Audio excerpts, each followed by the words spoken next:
asalaamaaleykum sunu mbokku auditeurs yi ñu ngi ñëw ak yéen ci Rétro Sport ci Sud FM seen rajo Rétro Sport tey bi nag Seydina Diagne la ñu invité moom mi nga xam ni CNOS la bokk te ku ñu ràññee ci wàllu sport bi CNOS nag xam ngeen ni mooy li nga xam ni moo ëmb fédération yëpp donc luy am foofu lay jóge ñoo yëlif fédération yi président bi di Diagne Ndiaye kon li ñuy def mooy nuyu Seydina d'abord avant ñu dugg ci waxtaan bi kon Seydina ñu ngi lay nuyu bu baax a baax Diagne. grand pape maaleykum salaam man tamit maa ngi leen di nuyu auditeurs yëpp. Seydina li ñuy commencé rek mooy sport bi fi mu nekk taxaw na li ko waral ñëpp xam nañ ko muy maanaam coronavirus bi yàlla na fi teel a jóge ci àddina bi yëpp mu tax nag ñu reporter maanaam compétition yu bëri surtout Jeux olympiques yi nga xam ne dafa waroon am. Au Japon ñu yóbbu ko en 2021 muy loo xam ne tamit lu doy waar la léegi d'abord dañ commencé ci loolu ci maanaam report Jeux olympiques yi ban conséquence la am ci sport mondial bi. waaw loolu moom je pense que conséquence bu bëri la waaye balaa may dugg ci loolu damay d'abord féliciter président CIO Thomas Bach ak moom ak gouvernement Japon muy premier ministre bi. Comité organisation Jeux olympiques mais aussi surtout l'OMS l'organisation mondiale de la santé yi nga xam ne ñoom ñoo toog waxtaan ne Jeux yi daal nañ ko reporter alors report Jeux olympiques nag conséquence dafay bëri parce que tey mën naa wax ni calendrier sport international mooy changé complètement ndax boo xoolee ñu ne la coupe d'Europe football du am ren déwén lay am nga xool ñu ne la Copa América football du am ren déwén lay am nga xool ne déwén ñaari sport yi nga xam ne ñooy sport yi gën a am doole ci olympisme muy athlétisme ak natation ñoom ñaar ñëpp seen championnat du monde déwén lay am te ñoom ñëpp fixé nañu déjà seen ay dates alors ak tous les tournois qualificatifs yi nga xam ne dafa doon war a am pour que athlètes yi mën a dem fële ci Tokyo may rappeler rek ne fi ñu toll nii 57% athlètes yi ñoo qualifié donc am na 43% yoo xam ni qualifié guñ te ñooñu seen qualification ñu ngi ko doon jëlee ci tournoi olympique yi kon yooyu boo ko jëlee yóbbu ko tout ça en 2021 day am répercussion bu mag boo xam ni ci calendrier sportif en fait au niveau mondial ba nga xam ni fi mu nekk nii li nga xam ni moo am te loolu la CIO di bëgg doxal mooy waxtaan ak képp koo xam ne rek président fédération internationale de sport olympique d'été ñu toog ñu waxtaan pour ñu trouver une solution pour nit ñi nag départ xam ne kenn du am satisfaction à 100% donc loolu pour mu mun a am mooy ñu déggoo ci loolu donc loolu daal laa mën a waxagum conséquence sur le plan sportif maintenant nag am na yeneen conséquences yoo xam ni xëy na peut-être dinañ ci mën dugg au cours de l'émission. waaw Seydina ma la bëgg a laaj rek moom moo jëm ci wàllu report boobu wax nga ko report bi semaine prochaine lañ ko acté est-ce que c'est une décision concertée entre le Japon pays hôte et le CIO. waaw kooku c'est vraiment une concertation xam nga bi feebar bi amee. CIO dafa tout de suite dafa réunir comité exécutif bi ñoom boo koy seet fukk ak juróom lañu bi ñu réunion ñu def benn comité boo xam ni yenn membre comité exécutif bi dañ ci bokk waaye ñu jëlaale encore ki nga xam ne mooy représentant athlétique benn Zimbabwéen la ñu koy wooyee Kirsty Coventry nga xam ni championne olympique la natation gagné na plusieurs fois médaille d'or alors kooku mooy représenté athlète au niveau de la commission exécutive boole ci encore directeur généralu organisation mondiale de la santé boole ci gouvernement Japon boole ci aussi comité organisation donc dañu waxtaan boobu moo indi report bi waaye nag Malick xam nga balaa ngay mën a reporter lu day noonu manifestation bi gën a mag ci àddina mooy Jeux olympiques boo koy natt ci nombre de sport bi ciy participer mat nañu fanweer ak ñett boo koy natt ci ay athlètes nekk nañu fukki junni ak benn athlète ñoo koy def boo koy natt ci dirigeants yi nga xam ne waxuma ñun ay secrétaire général comité président yooyu non mais ñi nga xam ne ñooy participer directement dans la performance de l'athlète mooy entraîneurs yi mooy docteurs yi moom mooy palefreniers yi mooy ñeneen ak ñeneen ñooñu boo ko nattee mat nañu juróomi junni ak téeméer la ñuy nekk kon lu day noonu boo ko bëggee reporter il faut que mu nekk waxtaan te waxtaan boobu nag moo indi bi ñu demee ba benn moment ba nga xam léegi ñoom paramètres yu bëri jël nañ ko en charge maanaam sur le plan juridique parce que day am ay répercussions. pourquoi sur le plan juridique. waaw loo xam ne Seydina cas de force majeure la. waaw est-ce que war na mën a am cas juridique. waaw mais Malick même bu dee cas de force majeure la. il faut nga waxtaan ak ñi nga xam ne ñooy sa partenaire. xam nga boo jëlee tey benn sponsor boo xam ne da nga ko signé loo contrat boo xam bi nga koy signé ak léegi mat na ñeenti at juróom-benni at mat na juróom-ñetti at xam nga ñooñu ñëpp jël seen xaalis dugal def ko ci ñun comité olympique yi fi ñu war a dëkk ñu ngi fay nañu ñun suñu dernière facture bi ñu waroon fay. Le 20 avril bii lañ ko waroon fay pour hôtel yi ñu war a dëkk fay nañu déjà presque 80% de en fait des hôtels athlètes yi fi nga xam ne moom la ñu war a dëkk cité la boo xam ne dafa mel ni comme fi ngeen nekk nii yéen cité Kër Góor gi waxuma rek li Sicap tabax mooy cité bi yëpp li fi nekk yëpp foofu comme lu mel noonu la athlète doon dëkk foofu gouvernement bi ñun bi ñu fa dëkkee ba ñibbi gouvernement bi daf koy jaay te li may wax ni gouvernement bi jaay na déjà presque plus de 40% de en fait de ces cités te ñooñu le 1er octobre.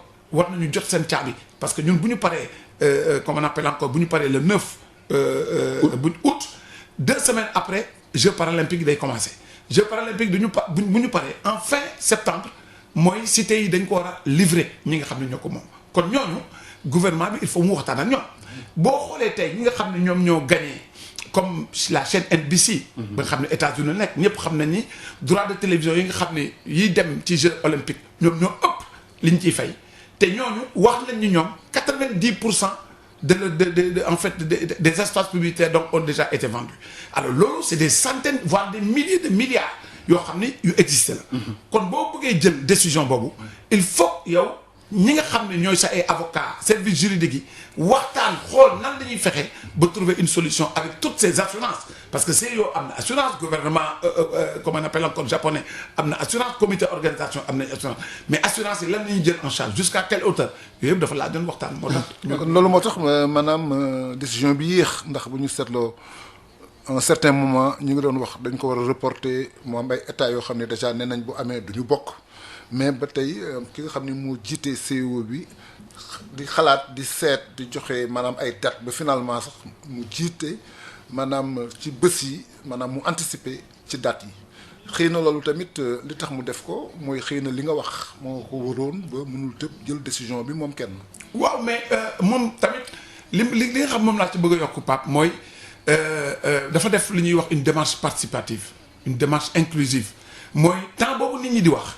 moom mi ngi waxtaan ak ñun comité olympique yi mi ngi waxtaan ak ñun fédération internationale yi parce que boo xoolee fii ak li nga xam ni fukki fan yi mujj yi mën naa wax ni def na presque ñetti yoon li ñuy wax visioconférence day jël danaan par exemple 9h ba 11h dëkk yi nga xam ne espagnol lay ñoom ñooy làkk espagnol ñoom laay waxal ñu nekk ñu ñëpp en visioconférence di gisante mu ne par exemple de midi à 14h ñii di wax français de telle heure à telle heure ñi nga xam ne ñoom ñooy wax anglais pour laaj ñu ñun suñu avis pour ñu waxtaan conférence la boo xam ne dañuy gisante ku nekk di jël en fait parole di wax di exactement di expliquer bi mu paree ci loolu mu dem waxtaanaat ak bureau exécutif waxtaanaat encore ak gouvernement japonais waxtaanaat encore ak organisation mondiale de la santé ñooñu jox ko seen avis mu dellusiwaat encore ajjuma bi passé gën a waxtaan encore ak ñun pour maintenant wax ñu nag ni li ngeen ñu wax yëpp dégg nañu waaye ñi ngi ñaax fi mu nekk daal je pense que dañuy dem parce que li nga xam ne moo am solo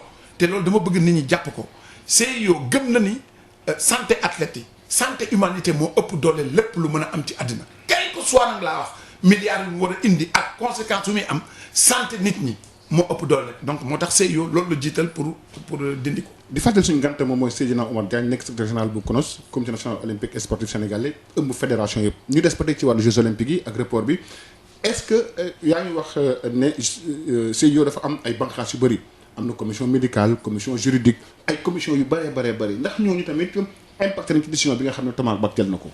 waaw xam nga ñooñu Malick ñooñu il faut que ñu impacté ci ndax ku nekk ci ñoom li muy liggéey. am na loo xam ni ñooñu c'est des employés du CIO. c'est des employés du CIO parce que ñooñu ay borom xam-xam lañu dama lay wax rek Malick gis nga CIO organisation la boo xam ne li ñuy wax une grosse machine moom la nekk gis nga fépp foo xam ne nit nekk na fa ci àddina te ñu xalaat ne am nga xam-xam quelle que soit nationalité boo mën a am buñ la soxlawee dañuy dem waxtaan ak yow jël la boo demee ci seen bureau yi nga xam ni ñii ay kàngam ñoo toog fii ñoo xam ni seen xel jàppul rek màccul rek ci affaire de sport parce que nit ñi dañuy juum Malick sport international toll na foo xam ni tey képp ko xalaat ne da nga war a nekk dirigeant boo xam ne il y a 30 ans ni ñu doon gérer athlète noonu ñu doon gérer wala ni ñu doon gérer football noonu xam nga ni tu es dépassé. tey benn club football warul dem wala benn organisation sportive warul dem te amul ay bànqaas yoo xam dafa li ko ŋànk dafa war a nekk affaire juridique dafa war a nekk affaire santé dafa war a nekk affaire marketing et cetera donc ñooñu ñëpp ñoo waxtaan bi mu waxtaanee ñun day waxtaanaale aussi avec ces services internes mooy ñi nga xam ne ñoom dañ leen recruter ñun ñëpp joxe seen avis xam ne. li am actuellement mooy nañu reporter yi donc ñoon joxe nañ seen avis. voilà li ma bëgg a laaj Seydina moom moo jëm ci ba tey ci wàllu report boobu noonu yaa ngi wax ne am na une chaîne américaine boo xam moo am droit yi est-ce que fi mu toll nii teel na ñuy wax wàllu dédommagement mbala le débat peut être posé. non je crois que fi ñu toll nii mënuguñu wax dédommagement parce que boo koy xool américains yi seen bopp man bi ma dégloo keroog benn responsable je pense que directeur bi moo doon wax na ni ñoom contrat bu ñuy signé day amale assurance. et que ñoom assurance bi nga xam moom la ñu jël fi ñu tolloogum nii ñoom xam nañu assurance bi dina couvrir 80% li nga xam ni moom moo am. kon dinañ toll foo xam ni comme président yow li mu ñu ko waxee àjjuma il faut forcément ñu li ñuy wax lâcher du lest dina am loo xam ni. conséquence dañ koy bàyyi. yow dina am loo xëy ne loo xam doon na ko ci gagné il faut que mu nangu ko perte. gouvernement japonais bi nga xam ne aussi dugal na xaalisam il faut mu nangu parce que maa ngi damay rappeler nit ñi ne am na yenn sport yoo xam fi ñu koy defee gouvernement Japon moomu ko. dafa mel ni comme tey ñu ne Paris 2024. Jeux olympiques yi am xam nga Bercy dañ ko nar a utiliser. mais Bercy du gouvernement en fait français moo ko moom. te comme boo xoolee en 2021 xëy na date bi ñu ko war a def bi ñu ko bëgg a def peut-être que ñooñu luyewoon nañu ko déjà depuis 2 ans ñooñu ñëpp dafa laaj waxtaan. ak ñoom discuter nan ngay fexe ba tel date laa ko bëgg a def ñu ne Jeux olympiques yi de moo soxla boo ko bëggee déplacer am na peut-être dédommagement xam ne di nga ko jox ko donc yooyu yëpp yow mi ngi ciy waxtaan dañuy wax ne fii ak ñaari semaine dinañ dellu si waat ak ci ñun ñu defaat vidéo comme ñu wax ñu ñoom exactement nan la ñu gisee mbir mi. mais lan mooy conséquence yi Seydina ndax li nga wax lépp alal bu bari la. te it yaa ngi wax problème juridique wax problème sanitaire wax tamit problème marketing. loolu ban conséquence lay def maanaam ci report lu Jeux yi état bi nga xam ni mooy Japon ko waroon organiser daf li muy perte ñaata la war toll ñi nga xam ni tamit comme li nga wax dafa am ay date yoo xam ni bu jotee kër yi dañ ko war a joxe am na ñoo xam ni peut-être jox dugal nañu xaalis loolu yan conséquence lay def maanaam ci mbir mi. pas conséquences yi moom vraiment c'est des conséquences énormes pour ma xayma ko ci xaalis aussi dafay xaw a metti loolu doo ko mun xam li ma lay jox rek benn exemple.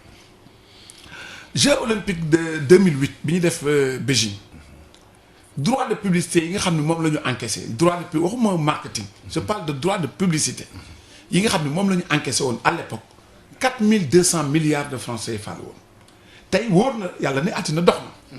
àddina dox na te xam nga ni marketing bi dafay dem ak doole boo xam ne nit ñi dañuy gis ne que ni Jeux yi mi ngi gën a am envergure kon tey wóor na wóor yàlla ni loolu dépassé na ko wala sax peut-être que mën nañ ko doubler wala même sax ñu tripler ko. yeneen yoo xam ni ñi nga xam ni jot nañu jaay seen espace publicitaire yi hôtel yi nga xam ne tey Japon amatul hôtel mën naa la wax depuis presque 12 derniers mois yi amul kenn ku mën a fexe ba dem Japon ba ñu jox la benn nekk amul donc jaay nañ ko billets yi y a des millions de billets qui ont été vendus billets yi bi ñu koy jëkk a jaay Japon ñu ngi ko jaay en février 2018 la ñu jëkk a def prévente par internet bi ñu ubbee di ko jaay 10 minutes après ñu jaay presque 900 000 et quelques billets en février 2018 laa wax ñu demaat 6 mois après ñu ubbiwaat jaayaat lu mat presque ay 400 000 billets xam nga kon ñooñu war a dem ci Jeux yi jënd nañ seen billet ba noppi. jënd nañu fi mu nekk nii presque billet amatul kenn mënul jógee fii ne tey damay dem jënd billet alors donc mu lay wan ni rek ni que ñoom ñëpp te fay nañu joxe nañ seen xaalis et tout ça. mais pas conséquences yi dafa c'est énorme en termes d'hôtellerie en termes d'investissement yi nga xam ne moom la état bi def tabax ay métro tabax ay lignes ferroviaires yu bees tabax ay stade ak yeneen ak tout le travail qui a été fait au niveau du peuple japonais parce que il faut que nit ñi nga bëgguloo leen Jeux olympiques yi dafa am laaj yoo xam ni da nga koy liggéey balaa Jeux yi di jot pour que la population puisse s'accrocher pour en fait venir aux Jeux yooyu yëpp c'est des conséquences. man li ma bëgg a laaj Seydina moo jëm ci am nañu dëkk yoo xam ne bu ci mel ni Canada ñoom dañ ne woon duñ demati est-ce que loolu motivé wul tamit ci décision yi nga xam ne jël parce que ñoom dañuy wax comme la ñuy wax léegi rek santé athlètes yi moom mooy primé ci Jeux yi. non xam nga en fait gouvernement bu nekk. bu la neexee nga ne par exemple sama dëkk duñ demati. kooku moom am nga ci droit. waaye nag il faut ñu nangu lenn CIO organisation la boo xam ni Nations Unies moo génne résolution bu leer boo xam ni dañ ko bamtuwaat en 2015 wax ne te loolu état yëpp signé ñëpp signé amul benn dëkk bu ko signé wul le CIO est une organisation boo xam ni autonome bu leer waxuma indépendant waxuma organisation indépendante mais c'est une organisation autonome donc loolu dafa leer ñëpp donc gouvernement yi normal na un gouvernement alerté ni man lii ak nii laa gisee te balaa gouvernement yi di alerté à l'interne nit ñaa ngi doon waxtaan mais comme ni ma la wax yàkkamti xam nga nit ki nekk ci biir c'est que li fa nekk yow mi koy dund yaa xam exactement bu ma jëlee telle décision vis-à-vis de ma famille ban conséquence lay am xëy na ki ci biti du ko xam mais maa ngi lay wax dara Malick CIO ñoo la gën a xam ni que ni duñu privilégié li ñuy privilégié mooy santé athlétique parce que l'athlète est au cœur du système de tout ce que nous faisons. Sans les athlètes il n'y a pas de jeu. Sans les athlètes il n'y a pas de sport.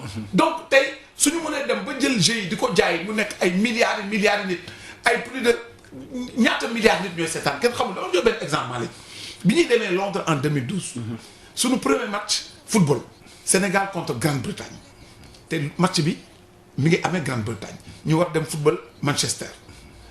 stade bi d'abord fees na dell place amatul mais bi ñu paree football match ba mu jeex ñu def 1-1 CIO bi mu nattee ñi seetaan jeu yi ñi ko seetaan ci télévision 4 milliards nit ñoo ko seetaan alors 4 milliards nit ñu continuer football 3 semaines après jeu yi jeex na ñun suñu athlètes yi ñibbi nañu footballeur yi Sadio Mané kenn xamu ko woon. Pape Ndiaye Souaré kenn xamu ko. Moussa Konaté kenn xamu ko. Idrissa Gana Cheikhou Kouyaté ñoom ñett dañu dellu seen dëkk 2 semaines après ku nekk am contrat dellu Angleterre. kon mu wan la que doole bi nga xam ni. moom la en fait Jeux olympiques am ci àddina ak impact bu muy def au niveau du. mais ak ni muy changer aussi dundu nit.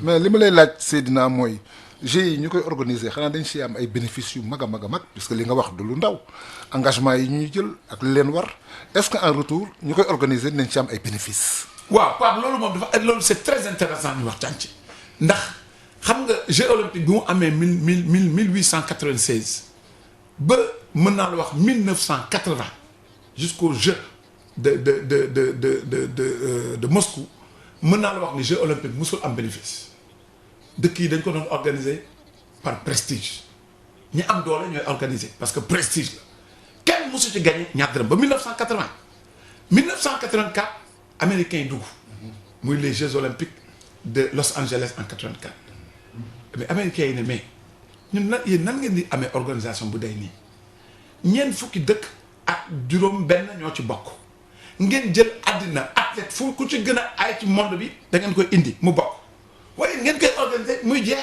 après ngeen ne perte nañu dañ ko def c'est à perte ah non ñun d'accord ci loolu ñu changer tout le système c'est les Américains qui ont introduit le marketing réel sportif au niveau de l'olympisme et c'est à la fin des Jeux il y a eu un bénéfice de 500 millions de dollars. Aujourd'hui, on ne parle plus de 500 millions de dollars, on parle en milliards de dollars. Donc, dëkk yi ñaari mbir am na bénéfice dina ci am dans le sens où xaalis bi ñu investir d'abord c'est sûr que une grande partie dina dugg mais beneen bi nga xam ne moo gën a kii mooy sa dëkk da nga ko jaay parce que àddina mooy ñëw ci sa dëkk sooy dem il y a 12 000 journalistes hommes de presse caméraman preneur de son etc. ils sont 12 000 à participer aux Jeux olympiques kooku amul benn manifestation ci àddina bu ko am amul alors donc ñooñu li ñuy wane ak di ko wax ak di ko bind tax na yow sa dëkk da nga koy gën a jaay ba nga xam même bu Jeux yi passé ñu bëri dinañ découvrir Japon parce que Jeux yi war na leen ko ñu commencé di dem di dugal seen xaalis di fa dem di jël di dem di voyager di def ay tourisme sa population aussi dina la permettre yow nga yar population bi aussi parce que tey dafa am yenn kii yoo xam ni yenn domaines yoo xam ne CIO daf ci dugg gis nga qualité de l'air dafa am solo CIO buggul dem ci dëkk boo xam day am pollution gis nga bi ñu waree def marathon bi ñu ngi ko waroon def biir Tokyo bi ñu calculer xool air bi ñu natt ko xool la qualité de l'air ñu ne fii baaxul athlète waru fi mun daw ci biti parce que li ñuy daw dafa bëri 42 kilomètres 500 bu ñu ko bëggee daw ci biti ak la qualité de l'air c'est pas nañ seeti beneen dëkk ci biir Japon au début métti woon na maire Tokyo dafa bañ ba tëdd ci suuf ne moom kenn du fi jëlee kii waaye bi ñu ko convaincre dem nañu feneen kon ba nga xam ni mbir la yoo xam ni lu leer pas mooy ñi koy def mooy dëkk yi am doole te xam nañ que ni daf leen di indil lu bëri te day permettre aussi dëkk bi investir ci loo xam ne xëy na bu loolu amuloon du am tey Japon day am ay métro yu bees day am ay train yu bees day am ay hôtel yu bees day am ay stade yu bees dañuy impacter aussi dans la vie de la société notamment au niveau des écoles man maa la wax lu leer fii ak bu ñu passé GIE fii ak juróomi at wala fukki at di nga gis ni sport Japon dina gën a am doole pour dem ci kaw. li ma bëgg laa Seydina ci ba tey ci wàllu Covid 2019 bi am na athlètes sénégalais yoo xam ne ñoo qualifié ci Jeux olympiques yi nga xam ne war a am ca Tokyo am na tamit ñoo xam ne ñu ngi ci yoonu qualification. ndax ñu defal le point ñaata athlètes Sénégal ñoo qualifié ak ñaata ñoo nekk en voie de qualification le temps ñu dugg ci beneen question bi. waaw fi ñu toll nii boo ko jëlee ci Jeux olympiques d'été yi. benn athlète moo qualifié wul moom mooy kii def dafay def ping pong. maanaam tennis de table.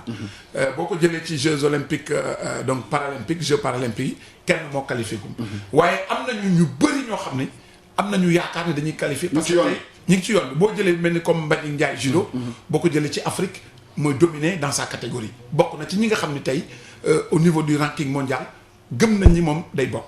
boo ko jëlee au niveau de la lutte ci Adama Diatta même chose la Isabelle Sambou même chose la boo jëlee au niveau du karaté Abdoulahat Cissé xalaat nañu que ni war na mën en fait qualifié am na ñeneen ñoo xam ne en canoë kayak ñoo xam ne tey waxuma sax Afrique mais au niveau du ranking mondial dañu bokk parmi les 10 en fait les 10 premiers ku ñuy wax ni par exemple Jean-Pierre Boulis sénégalais la yaayam waa fii la yaayam waa en fait yaayam waa Foundiougne la ak ñeneen donc am nañu chance le seul dommage qu'il y a rek mooy bii dinañ dem sans peut-être que du ñu yóbbu sport d'équipe. basket masculin moo ñu dese te foofu mën naa wax ni dina metti pour ñu qualifier. li ma bëgg a laaj moom mooy lii am na feebar bi am na yëpp taxaw na ndax athlètes sénégalais yi qualifié ñoom dafa am suivi ku nga xam leen di bàyyi naka leen di toppee pour seen performance par rapport ak Jeux yi ñu jëm ci atum 2021.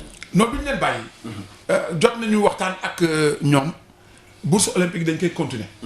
même ñi nga xam ne qualifié guñu duñu arrêté seen bourse dañ leen di bàyyi ba déwén.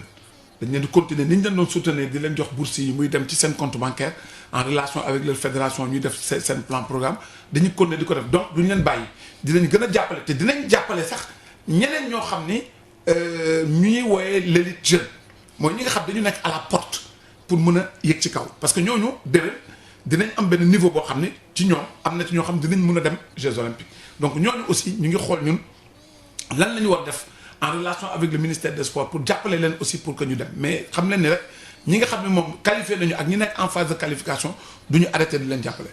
mais Seydina am na tamit beneen laaj ñu la bëgg a laaj ndax xam nga sànq da nga ni maanaam CIO structure la boo xam ni dafa autonome te ñu daan remarquer à l'époque que par sur le plan politique amoon na ay dëkk yoo xam ni comme Jeux yi nga wax en 84 Russie demul est-ce que ba léegi pays yooyu am nañu maanaam. baat boo xam ni ci compétition bu mel noonu bu leen neexee ñu bañ ci dem est-ce que dans ce cas-là CIO lan lay def ak état yooyu nga xam ni dañuy bañ a dem pour des raisons politiques ci Jeux yi.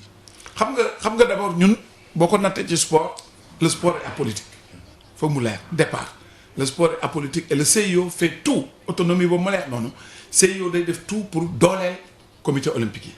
dooleel leen ci ay moyens dooleel leen ci di leen jàppale mais wax ne liggéey leen ak état yi malgré que nous soyons autonomes sur forte recommandation du CIO le CIO nous dit travailler avec les états c'est comme ça que ça doit se faire aujourd'hui dinañ egg benn niveau boo xam ni dina am souvent rëq-rëq yu am xëccoo yu am entre ñun ak yenn comité olympique ak yenn état mais CIO day ñëw teg ci table bi yenn saa yi nga gis par exemple fii surtout fii ci Afrique ñun Sénégal dunduñu ko parce que yàlla mi ngi ñuy dimbali vraiment amuñu problème avec en fait ak suñu ministre ba nga xam ni lépp lu ñuy def dañ koy waxtaanandoo daf ñuy consulter wax ñu am na dëkk yoo xam demeewul noonu yenn saa yi day am xëccoo entre gouvernement ministère des sports bi ak en fait comité olympique bi yenn saa yi par exemple ministre bi bëgg a def. ni ko sax ak temps yii nag Bakar Dia. voilà xam nga souvent dañuy ñëw par exemple ministre bi am na ministre yoo xam dañuy fàtte ni ñun comité olympique ñun duñu fédération.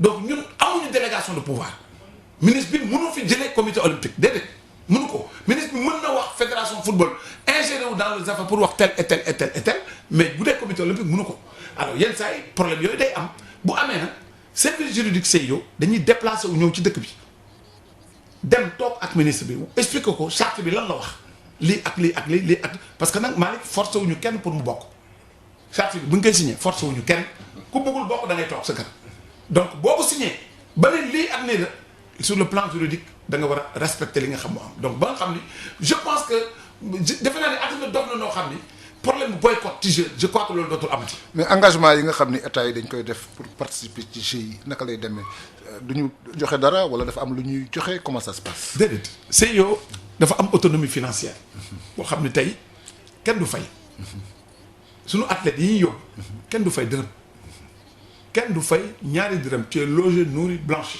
CNOSS du joxe dara. c'est-à-dire yow tu ne payes pas ñun man mii. secrétaire général comité bu may dem. hôtel bi may dëkk ñun ñoo koy fay. mais Sénégal mooy fay mais ci village olympique bi ñu fa dëkk.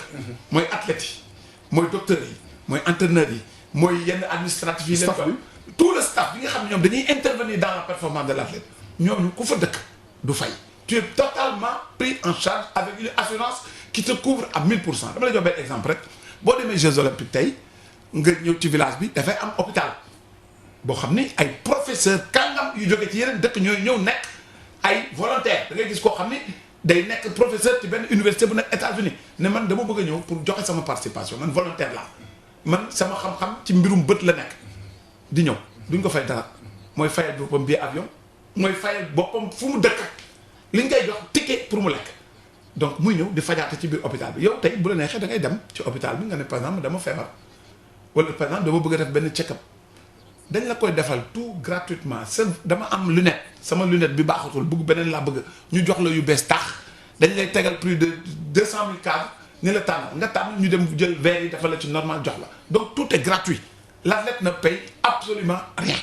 Seydina dañ nekk ci contexte boo xam ne dafa sport bi dafa xaw a lépp dafa taxaw parce que feebar bi di Covid 19 moo tax gis nañ également ci sport Sénégal am na élan de solidarité boo xam ne am na ci gis nañ ne CNOSS ak fédération yëpp dugal nañ seen loxo d'abord yow naka nga jàngatee arrêt compétition sportive par rapport au Covid bi. waaw arrêt bi moom metti na trop pour ñun. ndax tamit faut dire que sport li muy mobiliser ci nit je pense que amul benn activité boo xam ne ci àddina buy yëngal autant le monde boo ko xoolee yéen da ngeen koy dund yéen journalistes yi fi mu nekk nii il vous manque beaucoup de sujets parce que mënatu leen dem ci stade yi mënatu leen dem boo ko jëlee aussi sur le plan international sénégalais yi vendredi samedi dimanche ñëpp ils sont cloîtrés chez eux parce que championnat yi européens yi la ñuy seetaan kon loolu lu metti la en fait ci ñun metti na dans le sens où seetaanatuñu metti na dans le sens où aujourd'hui ba fan la ñuy dem mun ñu ko xam parce que yaa ngi gis ay club yu mag yoo xam ne ay Barcelone ay Real de Madrid ay Paris Saint-Germain ñu commencé ne dañu war a dagg ci salaire joueurs yi parce que entraîné tuñu football amatuñu entraîné et cetera donc il faut ñu dagg xuloo mi ngi am na à Barcelone oui à Barcelone am na yenn syndicat joueurs yoo xam ne ñoom dañu d'accord ak club yi ñoom dañ ne joueurs yi da ngeen war a nangu ñu dagg ci xaalis bi par exemple 20% ñu wàññi ko ci seen salaire alors boo ko jëlee fii bu mu ñëwaatee fii en fait au niveau du Sénégal xam nga fii club yi seen loxo jotul seen digg ginnaaw te tamit dëgg-dëgg ñi ngi jàppale xale yi ba leen di signaloo ay contrat ñi am tey est-ce que club yooyu nañ mën continuer di fay athlètes yi nga xam ne joueurs yi nga xam ne tey entraîneur ñu ngi toog seen kër qu'est-ce qu'il y a de qu'est-ce que ça va faire sur le plan social ça pose problème donc je pense que yooyu yëpp nekk na loo xam ni ñi ngi ciy jàngat di xool daal lan lañ war a mën def ba nga xam ni tey xaalis bi nga xam ne président la bi wax na ni 1000 milliards daf ko ciy boole pour jàppale ñi nga xam ne yëpp impacté leen le sport est impacté kon ñun bokk nañ ci 1000 milliards yooyu ñun sport dañ ci war a bokk te dinañ ci bokk incha allah. mais est-ce que posé ngeen débat boobu au niveau du ministère des sports mi seen interlocuteur. non balaa ñu koy posé ministère mooy ñun d'abord mouvement sportif. à l'interne ngeen posé ñun ñooy waxtaan ba noppi te loolu ñu ngi ci. ñu ngi waxtaan bu ñu paree ñu ngi ci. bu ñu paree nag dinañ dem seeti parce que suñu ministre ci boppam moom xam na ni loolu lu am la parce que junj nañu. du loo xam ne officiel il a annoncé. waaye mais de façon évasive. voilà waaw mais xam leerul li mu wax leerul keroog. waaw mais xam nga aussi ñu ngi ci xalaat la wax noonu rek de façon. waaw mais xam nga aussi junj la. junj la te ñun tamit am nañu yeneen canaux. yoo xam ni dinañu waxtaan ak autorités yi te xam nañu président de la République 1000 milliards sport bokk na ci te incha allah sport dina ci bokk. mais noo gisee tamit élan de solidarité bi nga xam ne am na su ma juumul mouvement sportif yóbbante lu toll ci rek 51 millions su ma juumee nga wax ma. est-ce que loolu ndawul par rapport ak ce que le sport représente pour jàppale Covid 2019 bi nga xam moo lëmbee fi ñu toll nii moom àdduna sa rawatina Sénégal. ah Malick loolu ndawul de Malick assemblée nationale ni mu dey.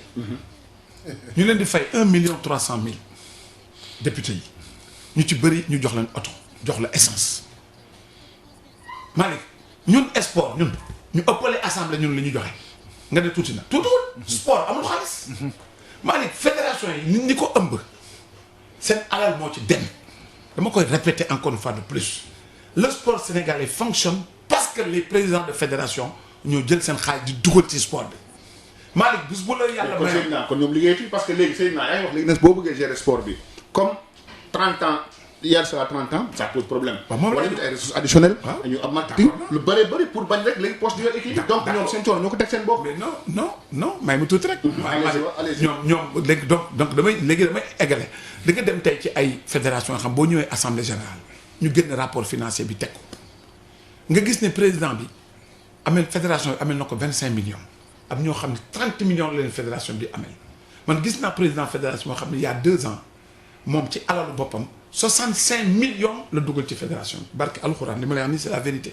te bi ma li may wax nii Léopold Senghor mi ngi may dégg. bu baax directeur des anciens DAPS. mi ngi may dégg. actuel directeur de compétition actuellement directeur de compétition. kon loolu Malick lu rëy la waaye boo ma nee par exemple que ñoom ñoo ko teg seen bopp déedéet Malick xam nga sunu sport dafa toll foo xam ni il faut forcément mu am changement ci yu bëri ñun am nañ ci faute ñun sportif yi ñun ñi nekk ci fédération yi nekk ci kii am nañ ci faute xam nga lu tax sportif yi dañu fermé bëgguñu ku bees ñëw bu fekkee ni Pape Dieng yow wóor na wóor yàlla ne Pape Dieng def nañu assemblée générale xam nga fii ni ñuy élire président yi d'abord moo jëkk nekk problème parce que campagne bi dina métti boo xam ne quelquefois du ñu gën a baax ñoo nekk ci fédération ñu ànd ak yow rek a fay Pape Dieng mën na xelam mi ngi jàpp ci marketing mais moom peut-être que football intéressé wu ko xëy na peut-être amul jotu nekk ci fédération wala ci club yi mais pas bu la wóor yàlla ne tey marketing sportif moom moo ko mën Malick da nga koy dem jëli dugal ko ci fédération. mais léegi yéen a bañ ko tey léegi booy parce que ressources là. déedéet c'est pas la même chose. non jusqu'à présent les personnes ressources existent. jusqu'à présent am na. les personnes le cooptage ni ñu ko doon defee la ñu bañ. lañ bañ mooy nga toog rek. Pape Dieng lañ bëgg a teg ministre moom lañ bëgg a teg kii mu farak ministre bi. ngeen nekk 18 membres comité directeur ñu ne ministre bi tànn na 6. Seydina lañ bëgg a mun nekk kii ñu jël 6 yu jox ko Seydina loolu lañ ne amatul. dañ ne ñun ñooñu personne ressources yooyu fédération moo koy proposé moo naan man bëgg naa Pape Dieng bëgg naa tel mais ba léegi ci loolu dañu tëju Malick gis nga man ci Jeux olympiques de la jeunesse yi. dinañ ci ñëw. la ma àddina gën a yee ma gis ay nit ay sénégalais ay cadres ñi ay universitaires ñi ay directeurs d'agence ñi ay directeurs de société ak ñeneen seen xel màcc ci li nga xam ni mbirum sport la mais malheureusement. nekkuñu comme ñun ils sont pas dans les fédérations mais quand on a fait appel ak ñooñu pour ñëw liggéey ak ñun mais da ngay gis dañuy génn loo xam ne yow mi nekk ci biir yow tu ne prends pas assez de recul pour gis loolu ñu indi loolu te loolu foofu nag loolu mooy fayu sport Sénégal dafa am solo ñun loolu c'est de notre responsabilité ñun ñoo tëju ñun ñoo nekk ay nit ñoo xam ne dañ leen di pousse génne leen ci donc ñooñu du ñu nangu ñu dañuy ragal parce que yenn saa yi du leen xeex bi du leen ko jaral Pape bi xam nga li ma doon day am xeex xam nga xeex bi du leen ko jaral beneen bi mooy état war na def loo xam ni pour ñu changer un peu les textes pour permettre mais amoon na temps bëri de amoon na loo xam ne jotoon na am ay réunions jotoon am sax su ma juumul dinaa ci ñëw allez-y waaw dinaa ci ñëw léegi état war na changer tuuti maanaam tey war nañ toll foo xam ne war nañ mën défiscaliser sociétés yi nga xam ne dañuy indi xaalis ci sport ki nga xam day indi te moom wutu ci dara da koy def pour may kooku waroo ko ñëw ni ko xaalis boobu nga may waa Jaraaf bu année bi jeexee dama koy imposer parce que arrivé na li ma lay wax ni en 2002. bi ñuy dem coupe du monde dama xam benn société bu mag bu nekk fii Sénégal mu jël 300 millions may ko fédération football. mais ne moom buggul publicité. moom daf ko jël rek dans le cadre de RSA. Sénégal moo qualifié pour la première fois coupe du monde. peuple bi kontaan nañu dañu war a jàppale suñu dëkk mu gën dem ci kanam mais bi année bi jeexee bi muy déclaré kii déclaré ko impôt daal ci kawam ni ko yow loolu nga mayee dañ ko war a déclaré sur le plan fiscal xam nga donc loolu problème la léegi est-ce que ñun war nañ continuer ñun fédération yi wala club yi di fay TVA dama la jox benn exemple soo jëlee tey benn nit comité olympique bu war a tabax siège ñu ne siège bi 1 milliard la war a jar di ñu koy tabaxee Mali y a 180 millions de TVA à payer parce que matériel bi ñu jënd 18% il faut ñu fay TVA. mais est-ce que ñun état bi war nañu confier ce travail là war na ko confier fédération yi ñu continuer ñun di fay TVA kon yooyu yëpp ay discussion la yoo xam ni. mais débat bi c'est à vous de le poser au niveau. non on le pose et ñi ngi ciy waxtaan. ñi ngi waxtaan te je pense que dans quelques jours dinañu pare ñun complètement remarque yi ñu doon def ci code du sport bi yëpp. pour delloo ko ministre bi. à partir de là parce que dafa yàgg nag. waaw waaw mais xam nga loolu. 2013 ba léegi. waaw mais loolu ñun ñoo ko def. c'est à dessein. ma ne déedéet c'est pas à dessein. c'est le comité olympique.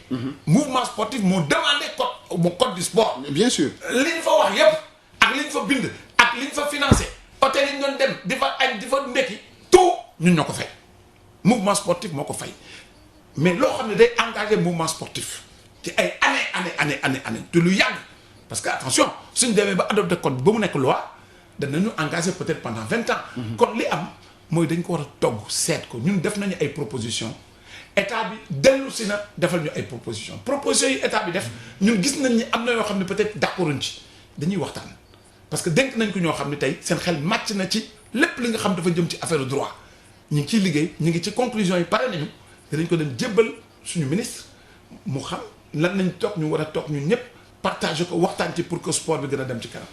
président li ñu lay laaj tamit mooy CNOS naka lay fonctionner fan ngeen di jëlee maanaam li nga xam ni ci ngeen di liggéeyee ak fan ngeen di jëlee maanaam li nga xam ni moo leen fa teg bu mu am lu war ci yéen naka la CNOS di fonctionner c'est-à-dire dérivé yi naka lay demee. waaw xam nga loolu mën naa wax ni mën na am na pàcc yu bëri comité international olympique pour jël autonomie pour wan athlètes yi pour wan gouvernement yi ni man dama bëgg ñii am autonomie malgré que yéen da nga leen war a jàppale jox leen siège fu ñuy nekk et cetera chaque comité olympique ci àddina at bu jot comité olympique dina la virer $45,000 à peu près ça fait ay 23 millions CFA yoo xam ne mooy tey bis bu toogoon par exemple ba gouvernement ni bon écoute man yéen jubóowuma ak yéen joxatuma leen siège bi ngeen di nekk di nga mën dem jël ci xaalis bi looy siège wut secrétaire wut employé nga leen di fay.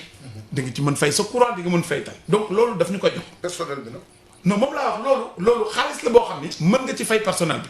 permettre nañ la yow nga fay ci personnel bi. comprendre la am na loo xam ni tey beneen bi mooy dafa am lu ñuy wax ay droits de marketing maanaam CEO dafa signé ak fi mu nekk ni toll nañ ci presque 15 li ñuy wax 15 sponsors top ñoo xam ne ñooñu rek ñoo am droit jël 5 anneaux yooyu ngeen di gis. di ko utiliser muy Coca-Cola muy McDonald's muy Samsung muy Panasonic ak ñeneen Alibaba et cetera ñooñu rek ñoo am droit ak Toyota ñooñu ñoo am droit utiliser anneaux yi ñooñu xaalis bi ñuy fay at bu jot CEO da koy tas day jël par exemple chaque pays du jox lépp chaque pays da ciy dagg jox la par exemple $20,000 mu nekk à peu près 10 millions loolu mooy pour par an beneen bi mooy sunu athlètes yi nga xam dañu am bourse olympique CEO moo ñuy jox ñun xaalis bi.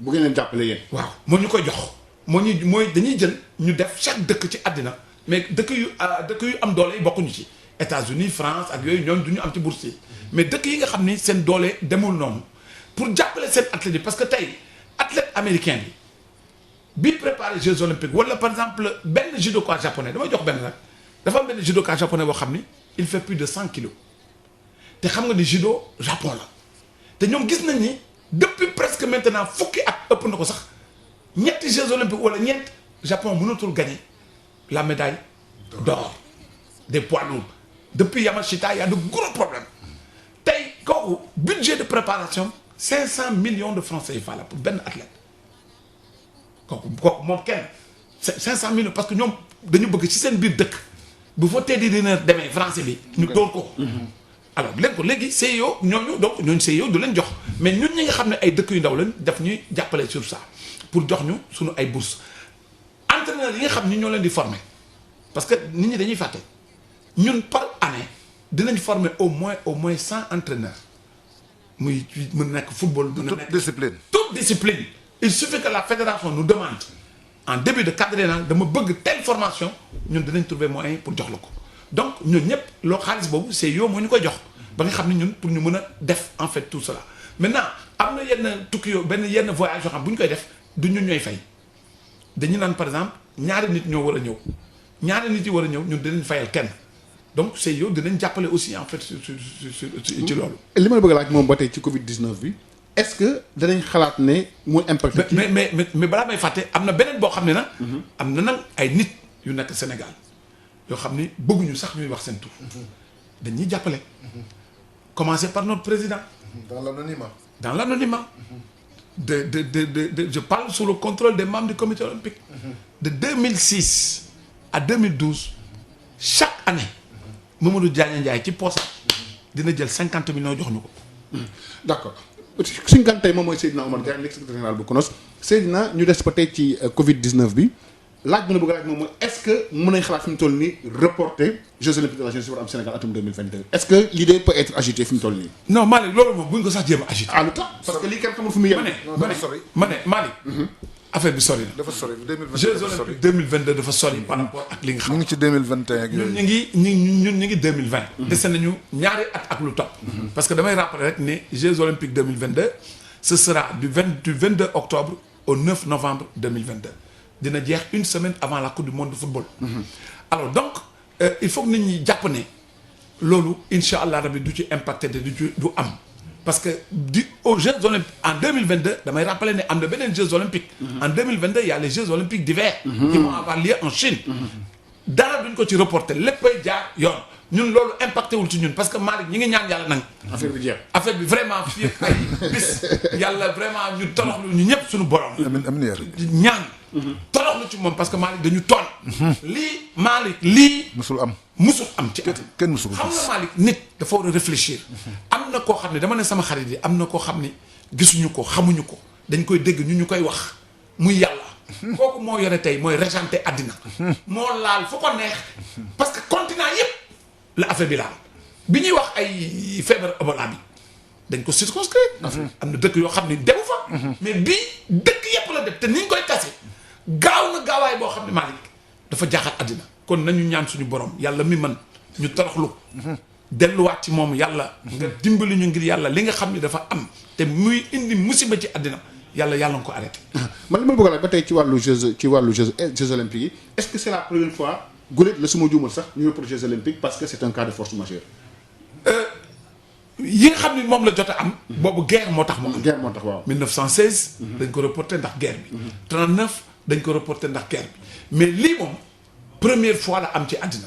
moo tax Malick du woon gaaw ñu gaawantu joxe avis. parce que conséquences yi Malick comme ni ma la wax xam nga lu la bett. mën la te loo xam ni boo koy natt da nga koy natt ci si ay millions d'individus ay milliards nit xam nga ak tamit sportif yi nga xam ne ñoom lay impacté il fallait vraiment ñu waxtaan bu baax a baax xool bu baax nan la ñuy def pour mën a trouver une solution mais lii moom yàlla nañu yàlla dimbali rek mu gaawantu. mais ndax rapport bu am chevauchement ci calendrier bi atum 2021 bi nga xam ne am na yeneen compétition war na am xam nga Seydina tamit affaire bi dafa conséquence dafa bëri trop Pape wax sur le plan économique sur le plan sportif mais sur le plan organisationnel parce que on va également à d'autres championnats su ma juumul championnat du monde yi dafa war a am en 2021 donc ay yeneen championnat war na am yeneen jongante war na am war a topp Jeux olympiques donc war na am chevauchement ci calendrier bi su ma juumul normalement. waaw loolu moom mooy comme li ma wax sànq rek CIO commencé na di waxtaan ak fédération internationale yi pour ñu trouver solution parce que ba léegi. waxaguñu exactement quelle est la date des Jeux olympiques. dañu en 2021 CIO daf ne non CIO sax CIO daf ne au plus tard nañ ko def date bi nga xam ne moom la ñu waroon commencer ñun.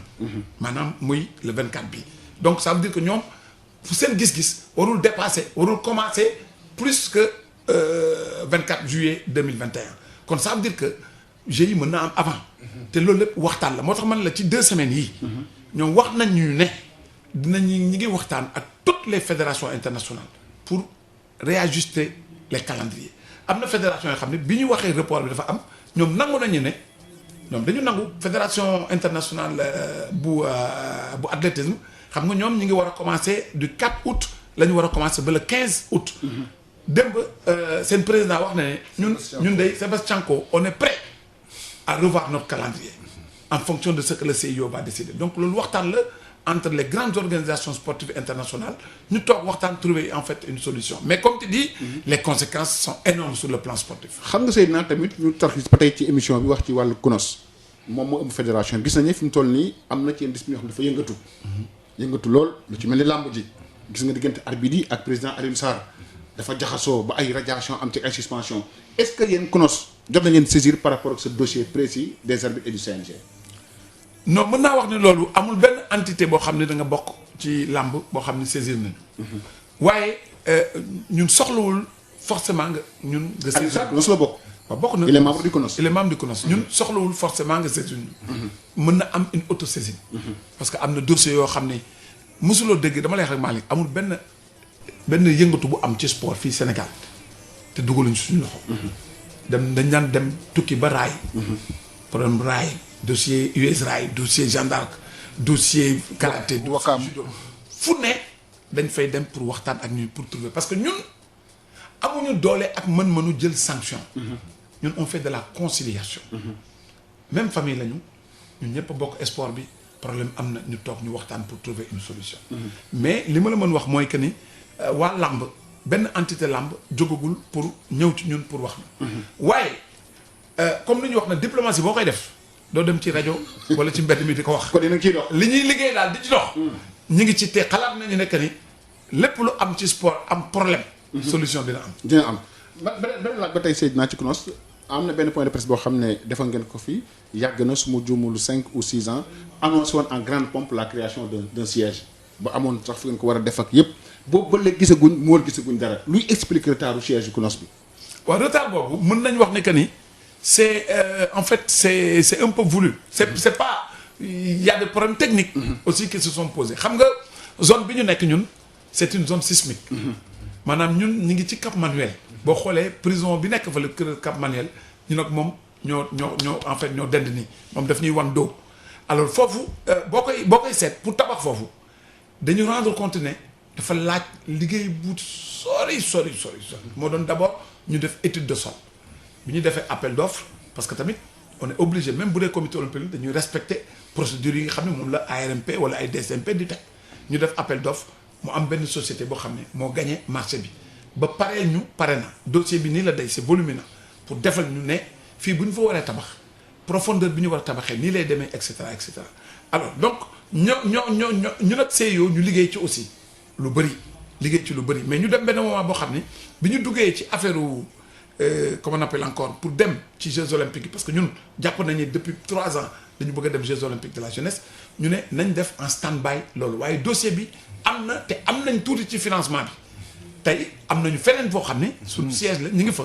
di nekkatuñu fii ci VDN bi te vraiment ñu ngi sant mais incha allah rabi loolu moom siège bi dina am te dinañ ko tabax. mais est-ce que ci même site bi ngeen koy tabax wala da ngeen di préférer changer de site. non ci même site bi lay nekk. parce que am na sur le plan technique loo xam ne bu ñu ko defee ñoom li ñu fay wax du am benn problème. mais li ñu jaaxal mooy foofu tribunal bi xam nga fa la nekkoon te tribunal bi dañuy remarquer ni problème sismique boobu ngay wax dafa daan am. mur yi dañ daan xar. yenn saa yi tabax bi di yëngatu. ba ñi nga xam ni ñoo fa nekkoon di fa liggéey maanaam juriste yi. dañu mujj ni fii risque la. man dem naa fa ba tey seeti fa ay nit. mais ñu ma naan xoolal fii mur bi ni mu xare ak ni mu xare ba ñu abandonné projet bi foofu. est-ce que la ngeen fay dugal en fin de compte du mujj mel comme premier palais de justice ba la ko dal ba mu jóge fa est-ce que c'est sûr pour l'avenir? non c'est sûr pour l'avenir parce que kii grand pape xam nga la technologie a évolué. Les techniques de construction ont évolué tey xëy na ñun li ñu war a def foofu. mais la nature aussi évolue. je suis d'accord xam nga tey xëy na peut-être li ñu fay def du bokk. ak li ñu tabaxee fële. parce que tey am na ñoo xam ne seen xel màcc na ci loolu y a des ingénieurs génie civil yoo xam ne dañuy liggéey ci projet bi am na architecte ñi nga xam ne ñoo concevoir projet bi ingénieur génie civil ak les cabinets d'architecte yi nga xam ñoo ko liggéey ñooñu am na loo xam ne li ñu wax béton armé bi ñu ci war a def li ñu ciy def du ñu am problème bu doon dafa nar a am problème dans le futur c'est sûr que duñ ko def mais comme tu dis la nature aussi bouge mais je pense que les techniques de construction ont tellement évolué que lu bëri aujourd'hui mën nañ ko résister. man li ma la bëgg a laaj Seydina bu ñu desewaat ci Covid 19 bi gis nañ ne au-delà du mouvement sportif am na fédération xam ne dama seen cëggal kuy gis nañ fédération football bi rek su ma juumoo 109 millions joxe nañ ko.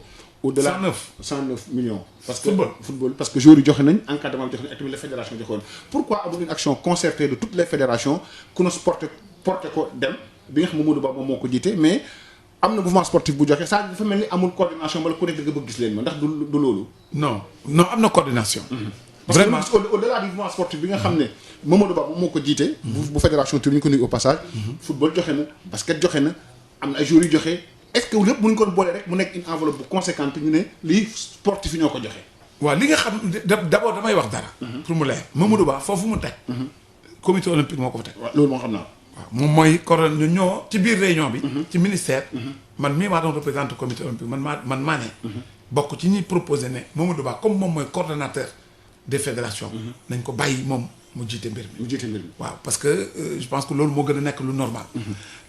li nga xam ne moo ci am mooy amul xàjjaloo très sincèrement. au moment ñun bi ñuy def suñu réunion comité olympique. fële ministère des sports parce que ñun bi ñuy dem ministère demuñu woon pour affaire nan la ñuy def pour participer déedéet. ministre des sports moo ñu woo parce que ministre de la santé dafa war a ñëw waxtaan ak ñun. sur les dangers qu'il y a vu que nous ñun li ñuy mobiliser. ci nit moo bëri. plus de la moitié du Sénégal ci ñun la ñu nekk. donc ministre bi dafa war a ñëw pour waxtaan entre temps malheureusement ministre bi am fu jàpp ñu woo ko présidence mu dem ci biir waxtaan bi ñuy waxtaan ak ministre bi nit yi nag génne idée ne comme mbir bi demee na nii ñun lu mu tuuti moo xam tuuti moo xam ne bëri na nañu participer. moment bi ñuy jël décision bi fédération football mi ngi def sa réunion de comité exécutif. la comité en fait le comité d'urgence. ñu ngi doon réunion ñoom ci seen biir réunion ñu jàpp ne football dafa war a participer ñun moment bi ñuy réunion ñoom déjà communiqué nañu def nañ seen conférence de presse ba communiquer au niveau de la presse que le football va participer pour un montant tel.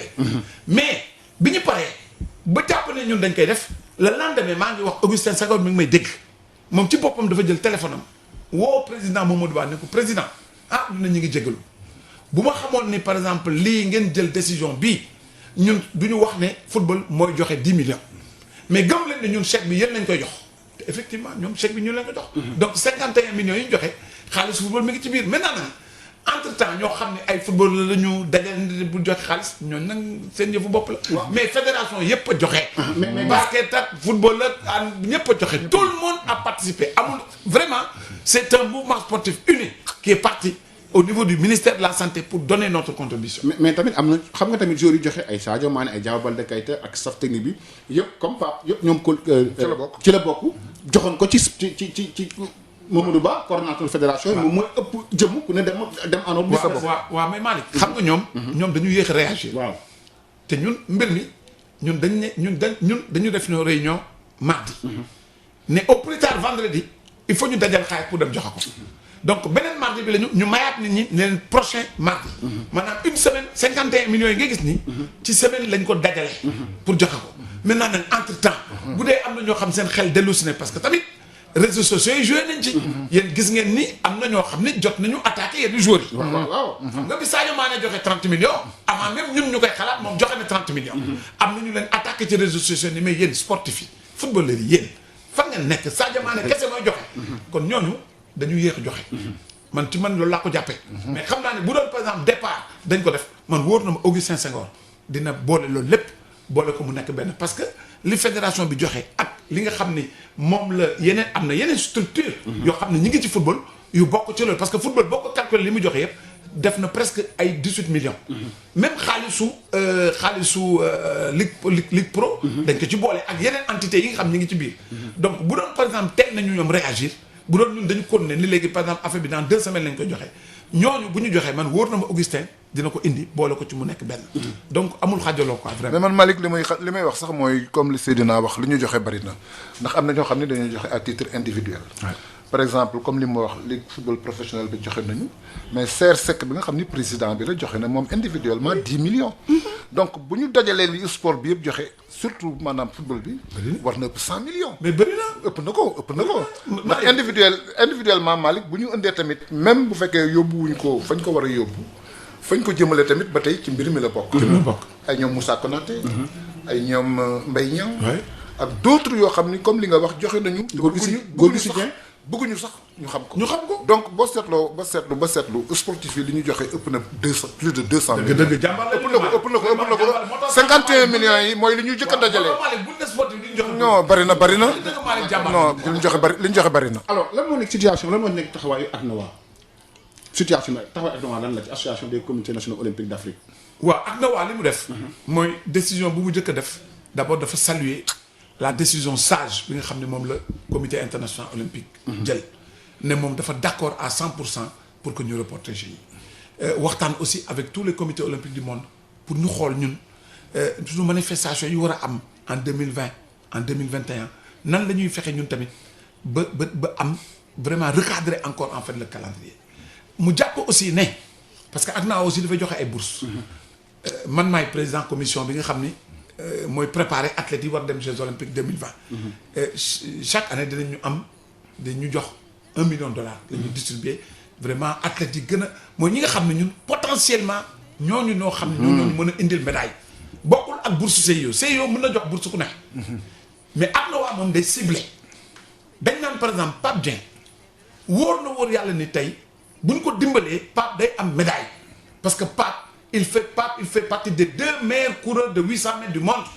waaye dëkkam amul doole mënu ko jàppale parce que Djibouti la nekk parce que Érythrée la nekk dëkk yoo xam dañu nekk ci guerre ñooñu la ñuy ciblé ñun di leen jox xaalis pour jàppale pour ñu yokk parce que objectif en fait ak NOAA mooy dernier Jeux olympiques yi dañu amoon 47 médailles d'or 47 médailles la ñu amoon au total pour l'Afrique objectif c'est ak NOAA mooy déwén ñu am entre 55 et 60 médailles te loolu en fait la ñuy liggéey donc ak NOAA aussi débloqué na somme président bi woo na ma y'a 3-4 jours ne ma que bourse yi ñu waroon arrêté nga xam ne bu Jeux olympiques yi jeexoon dafa doon arrêté promettre naa la que ni amul problème ci budget bi 2021 dinañu joxaat $1 million pour nga mën a jàppale athlète ba ñu egg. mais c'est dans l'histoire des Jeux olympiques gis nañ ne sport collectif yi duñ ci bokk ren handball bi éliminé nañ ko éliminé nañu basket bi. boxe bi boxe nañ ci l'histoire parce que boxe bi tamit y a eu de problème. non boxe bi El Hadj Malick dañuy laaj Seydina ni ko dafa mel ni dañ ko négligé. ndax Seydina mi fekk na fi ay boxeurs yu mag a mag yoo xam ne ci biir jeunesse am dañ daan briller à travers l'Afrique am ñoo xam ne même à travers le monde après Barthélémy Siki il y a Assane Diouf il y a Idrissa Dione après les Tavares Thomas les Tavares Léonard ay ñoom Gambie et autres est-ce que CNOSS taxawu na maanaam sport bu mel ni boxe bi li ñu daan indil ba ñu négligé ko ba léegi bokkatul maanaam ci calendrier bi pourquoi ça est-ce que du négligence de la part du CNOSS. non en fait pas du négligence CNOSS parce que comité olympique du moom mooy joxe délégation de pouvoir. Ministère des sports mooy joxe délégation de pouvoir. waa boxe nit a fa nekk di liggéey ba mu neex la ñu ne bëggatuñu la. muy président Lamine Ndiaye. fa la nekkoon moo doon président. ancien footballeur de la Jeanne d'Arc. ñoo toog ba mu neex leen ñu def seen assemblée générale dindi ko teg beneen équipe. alors équipe boobu ñoo ñëw ba tournoi bi am. waaye man mi nga xam ne dama doon liggéey ak ñoom. 6 mois avant Jeux olympiques Jeux yii tournoi yi maa ngi jël à témoin le président mi ngi may dégg jour bi ñu demee ñun Lausanne comité international olympique bureau bi exécutif session bi réunir ne prochain tournoi bi war a am qualificatif pour Afrique Sénégal lañ ko dénk bi ma génnee salle bi première chose bi ma jëkkate dama woote Sénégal woote mënuma ko jot ma woo ko ci WhatsApp mënuma mi ngi États-Unis ma ne ko président yàlla day def na loo xam ne vraiment honneur la bu mbëgg pour ñun dégg naa yaa ngi États-Unis waaye bu ma sañoon fii ak 3 semaines da ngay ñibbisi nga ñëw ñu toog ñu waxtaan ñu xool nan la ñuy préparer athlètes yi ak nan lañ koy organiser wax fa dëgg yàlla Pape def nañ loolu te loolu rek lañ mën def. loolu bi ma amee président bi dëgg mi ngi ñëw ay vers mois de novembre la ñibbisi ñun comité olympique amul luñ ci deful ministère des sports amul lu mu deful mais ñun mënuñu nekk à la place des fédérations de liggéey Pape y a eu des choses yoo xam yu am yu doy waar inscription même pour sunu athlète di problème c'est yow dafa joxe système da lay jox benn lien ni la inscrire ku la neex mais pour ñu jël sunu athlète yi dugal leen ci biir système bi sax problème la bu doon tournoi bi organisé wuñ ko Sénégal mën naa la wax ne que ni xëy na sunu athlète du ñu participer parce que ba à 2 heures du tirage au sort les athlètes sénégalais n'étaient pas encore inscrits. am na sax am na ñuy forfait. ils n'étaient pas encore inscrits parce que simplement amuñu certificat médical docteur Ngom mi ngi may dégg. président commission médicale comité olympique. jàmbaar la nekk dama ko mujj woo moom jàmbaar mu jógee jàmbaar daw ci hôtel bi ñu dëkk foofu ci Saly pour jël cachet pour defalee ay certificat médical xam nga nag loolu Pape loolu du liggéey comité olympique. ba noppi ñoom ñoo tànn athlètes li leen neex. parce que ñoom ñoo dem jëli ay athlètes yoo xam ni d'après li ma ñenn ñi wax gis ñu leen sax ñu boxe c'est sur la base peut-être de kayit. c'est-à-dire comme genre CV. Malick El Hadj Malick Ndiaye mi ngi Londres. bi mu nekkee Londres gagné na lii gagné est-ce que dëgg la est-ce que dëgg yàlla moo xam. donc ñoom ñoo ne ni responsabilité bi fédération bi la ñun fi mu nekk nii li ñuy xaar mooy rapport technique dañuy xaar pour jox ñu bu ñu ko joxee dinañ mën a toog ak ministre des sports ñu waxtaan parce que li am Pape c'est scandaleux. c'est scandaleux man je te dis une chose am na athlètes yoo xam ne au moment où les gens sont à Saly ñun on est en train de payer l'hôtel ñu ngi ay Parcelles Assainies ay Kër Massar li ma lay wax ne lu wóor la de te yàlla nag li may wax ni yàlla may dégg maa jël sama téléphone wootee yow looy def foofu dama nekk fii damay topp affaire supporter yow mën na ko yow athlètes yaa ngi ñëw ñi nga war a boxal ñi ngi noppalu tëdd yow war a toog foofu di dox di dugg ci ay yoo xam sa yoo nekku ci bi ñu ñëwee defee ni ñoom mën mais gis nga leen ni ñu leen def. mais est-ce que loolu tamit mënuñ ko wax pour handball bi ak basket bi nga xam ne moom tamit c'est des sports collectifs yoo xam ne qualifié wuñ. ah mais mënoo ko wax Malick. ah ankay. déedéet basket bi. non basket bi si yàgg nañ qualifié Jeux olympiques. je pense pour contrôle. waaw Malick qualifié wuñ. Malick basket bi tamit problème am na fa parce que les gens se sont entrés à prendre des joueurs yoo xam ne des joueuses vieillissantes yoo xam ne le problème a été posé. impréparation bi am ci boxe peut-être basket bi on a laissé. man d'accord non Malick d'accord mun am nga ci droit. Malick handball ñëpp xam nañ ni suñu meilleure équipe. moom la ñu yóbbu. bien sûr. mais dëgg yàlla mais qualifié non may ma tuuti rek. waaw Malick sport moom da ngay gagné wala ñu gagné. waaw mais sport gagne la. waaw c'est la mais non mais c'est non Malick sport. dafa am gagne ak perte. waaw ak match nul. mais di gagné moo gën. mais loolu la ñu bëgg. moo tax président Seydou. vraiment dama koy gërëm di ko sant. il a fait quelque chose moom dëgg changé na lu bëri dans le management dans beaucoup de choses. ma jëli entraîneur gis nga moom maa meex nii. tey nii boo demee Thiès kër gi mu loué Thiès ay millions lay fay entraîneur équipe nationale bu jigéen bi moo ñëw actuellement Thiès pour di commencer di entraîner équipe bi war a dem Jeux olympiques 2022 ñi ngi foofu. xale yi jigéen ak góor yi ñi ngi fa te ñoo ay millions lay fay. ñi ngi foofu kër bu mag la def donc xale yi sport étude la ñuy def dañuy entraîner di dem jàngi pour revenir un peu handball suñu meilleure équipe la ñu jël. mooy ñi nga xam ne ñoo gën a xarañ ci basket ñu en fait ci handball yóbbu leen bi ñu demee dem nañu final. ñu dóor waaye ñëw nañ tournoi qualificatif fii Sénégal ñu jël deuxième kenn moo war a qualifier mais ñooñu Malick ñooñu dañ la war a encourager. nañ leen encourager jigéen ñi nañ dem. nañ leen encouragé ñu gën a dem ci kanam te incha allah dinañ dem ba Angola bi ñuy dóor dinañ dem ñun ba duma ko te man gëm naa loolu am na parce que am na quelques années écart bi ngandoon na léegi l'écart s'est réduit am na problème bi ñu demee tournoi qualificatif fële Tokyo fële ca Japon xaw ma Chine mais le Sénégal a été un pays boo xam ni dafa jaaxal àddina malgré que qualifié wuñu foofu mais am na dëkk yoo xam tey nañ xeex nañ ñoom yu metti score dafa tuuti ay 2 points la ay 3 points am na ñoo xam sax ñun suñu bopp dañu gagné boo jëlee basket. même chose surtout basket bi. waaw non basket. xam nga basket yàgg nañ qualifié. waaw non basket yàgg non Malick basket. waaw mais dem boo ko jëlee 2000 Jeux de Sydney la ñu qualifié woon. en 2000. ak Jeux olympiques 16 ans après la ñu qualifié waat. il faut le dire Malick. mais am na 2 qualifications. waaw ñaari qualification la ñu am. en 2000 ak 2016. le basket demoon na parce que yeneen année yi ñu daan dem. du woon qualification. bu njëkk Jeux olympiques ñi daan participer du qualification ku mu neex ku lu neex nga yóbbu. mais léegi gis nañu que ni affaire bi c'est attractif les athlètes sont nombreux donc toutes les fédérations mettent en fait donc ont mis des systèmes de qualification. li nga xam ne moo am basket. je pense que ñoom basket def na autocritique bi ñu ñibbisee am na ay changements au niveau technique. ça veut dire que ñoom ci boppam. président Babacar Ndiaye ak ñi nga xam ne parce que Malick ñun lépp lu ñu mënti wax ñi nekk ci biir ñoo ñu ko gën a xam. bien sûr président Babacar Ndiaye jël na responsabilité am indi changement du point de vue technique. tout le staff technique a été chamboulé. Tafa est revenu. Le directeur technique national a été changé. Les entraîneurs nationaux des autres catégories et cetera et cetera te loolu lu am solo la Malick. donc ñoom xam nañ que ni y a eu quelque part. des manquements y a eu des manquements. manquement nag bu amee Malick da ngay jël sa responsabilité def li nga war a te loolu président Babacar Ndiaye ak ñi mu àndal def nañu ko. mais football bi tamit qualifié wuñ te pourtant 2012. suñ première participation on a fait taxawoon nañ taxawaay bu am solo football tamit qualifié wu. non wax fa dëgg la même critique mën nañ ko def au football. wax fa dëgg yàlla Malick. football moo ma gën a bett.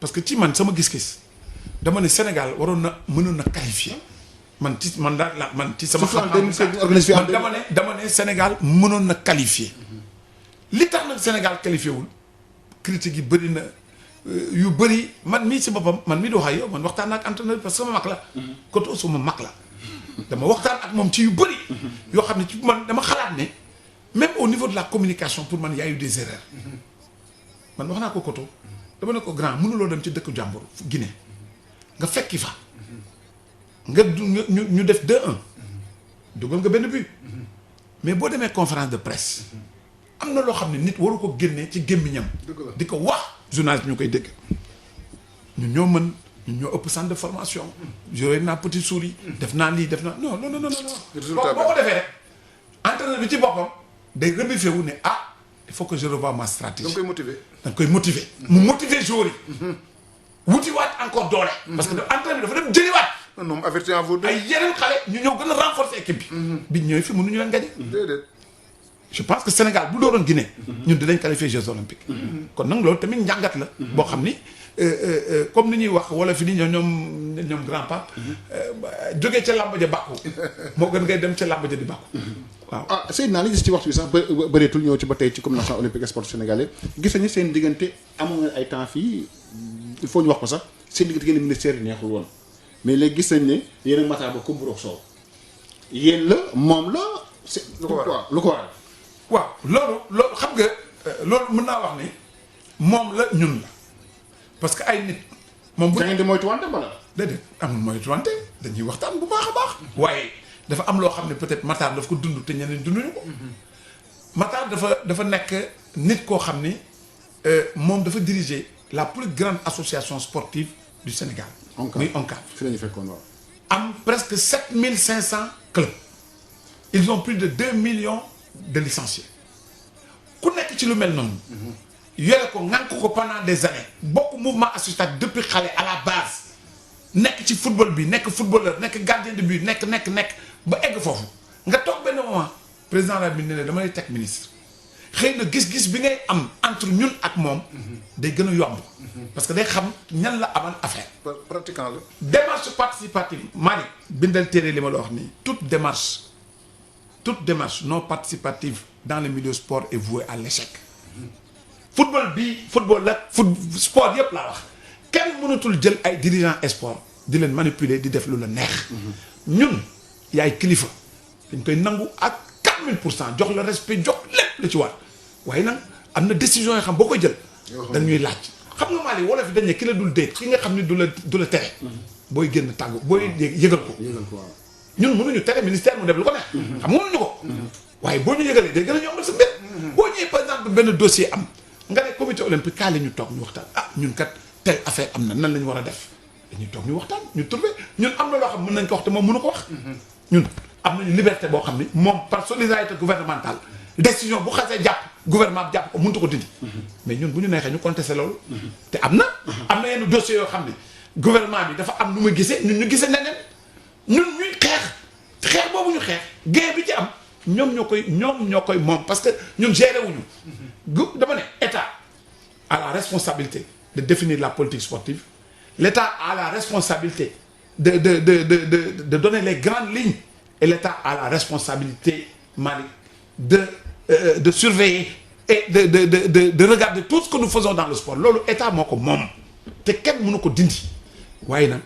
del waxtaan nag ñi nga xam ne ñoom nga ko seqal sa famille da ngay waxtaan ak ñoom boo soxlawee tey fédération yi ay kilifa ñoo ci nekk ay ponkali nit ñoo ci nekk di dugal seen alal boo bëggee waxtaan boo bëggee yenn mbir yi boo ko bëggee jël décision da ngay toog nga waxtaan ak ñoom bëgg nga def dara ci rugby nga ne met Gédel Ndiaye kaay toog Gédel man kat lii ak lii loolu mooy mbiru Matar te naturellement noonu la mel donc dans ces conditions là doo am problème ak kenn mais li ma bëgg a laaj am na ay temps ñu agité woon fii fonds ak fondation au niveau du CNOS pour par rapport ak koppar yooyu noonu Seydina yéen tamit ngeen di wax ci agité idée dafa bëri trop mais du à la fin du gis dara loo xam ne concret lay doon loolu fan ngeen ci toll. non Malick bul ne à la fin du concret day concret. waaw mais gisu xam nga man boog yëguma ko. waaw mais xam nga état moom loo am. moo xam nu muy def. d'accord ñun mouvement sportif day ñëw ñun lii la ñu bëgg. te loolu ci concertation nationale bi dossier bi ñu déposé ñun. loolu bokkaat na ci. fondation dugalaat nañ ko ci. état daf ne man fond laa bëgg. fond ngeen di def ñu ne ñun bëgguñu fond. comme fonds de relance bi amoon. parce que Malick. fonds yi ma sax may ma rek ma ñëw. différence bi lan la. différence dafa énorme Malick. Malick xam nga fonds. Pape mii xam na li may wax. fonds yi am ci sport yépp jariñul sport. fonds d'aide li ñu waxoon. dañuy jàppale sport yi nga xam ni c'est des sports yoo xam amuñu recette dañu sonn. mais xaalis bi c'était des fonds politiques. le fonds de relance Malick. de 2000 après Youssou Ndiaye ba presque 2010-2011 cet argent n'a jamais servi au sport. l'État développe 650 millions tous les ans gis nga problème athlétisme yi am ni ñoom bokk nañ ci ñu ko indi. le fait que athlétisme amatul fonds de relance moo tax athlétisme mënatul développer le sport à la base. bu njëkk athlétisme da doon am 120 millions. par année ñu jox ko ñiy dem fu ne ci àddina si Sénégal di dem di def détection di compétir loo athlétique mais aujourd'hui amatuñ ko seen loxo jotul seen digg ginnaaw donc day répercuté wu au niveau en fait du truc parce que formation bi war a am au niveau des entraîneurs au niveau des athlètes et cetera amatul boo defee tey donc fonds bi bu amee gestion bi ce sera dans une caisse parce que l'unicité de caisse. mooy xaalis bi trésor public lay nekk tey bu amoon corona état bi da koy tibb. parce que dootul nekk priorité pour ñun. mais boo defee fondation. ñu ne fondation bi mouvement sportif la. état secteur privé. société civile. dañ ciy bokk ñun loolu la ñu wax. dañ ne état mouvement sportif muy comité olympique nu mu tudd encore secteur privé bi indi xaalis bi. ak société civile ñooñu ñooy composé conseil d'administration bi xaalis bi nag duñ ko déposer trésor public dañuy ubbi compte. ñun boo xam ne ci suñu tur lay nekk ci turu fondation bi parce que comptabilité publique Malick dafa compliqué. dafa yéex. boo tourné tey ñu ne la yàlla tere am na benn athlète wala benn ancien sportif boo xam ne dafa feebar pour ñu opérer ko par exemple dafa am prostate pour ñu opérer ko il faut 3 millions mais boo bëggee topp. état. mais pour ñu kooku bu yàlla ma yàlla baal boo mooy tur kooku mu gaañu alors que bu dee loo xam ni c'est en fait privé on aura notre manuel de procédure interne qui nous permettra de débloquer l'argent et d'appuyer ces athlètes. mais état bi boo ko. est-ce que dina am transparence comme ni ko état. mais day am transparence dans la mesure où. secteur privé bi joxe xaalisam parce que xaalis bi li ci ëpp état bi participer lu tuuti lay participer. parce que état bi war a bokk. mais xaalis bi bëri bi war a ñëw ci biti lay jógee dama lay jox benn exemple biñ ko agité wax ko yal na ko yàlla yërëm te yeexuñu Ahmed Amar. nit ku baax. première chose bi mu njëkk a def bi mu déggee. dafa def chèque bu 20 millions ni ñu man sama participation départ mi ngi nii ci fondation bi sama participation mi ngi nii ci fondation kon xam nga secteur privé pare na pour joxe. am na tey CRSEC bu déggoon loolu day bokk.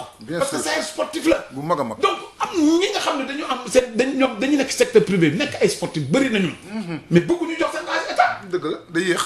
bëgguñu jox seen xaalis état. parce que ñoom li ñuy bañ mooy li am ci ay. fonds yi gars yi dañ koy def ba mu yàgg ñu utiliser ko à des fins politiques fii nag ñëppay toog conseil d'administration bi nekk kenn mënul jël alal bi te ñëpp dinañ contribuer donc loolu différence la boo xam ne entre fondation et fonds mais je pense que on va trouver une solution parce que suñu ministre il est très ouvert à ça te xam naa ni solution bi dina am parce que ñun boole nañ ko ci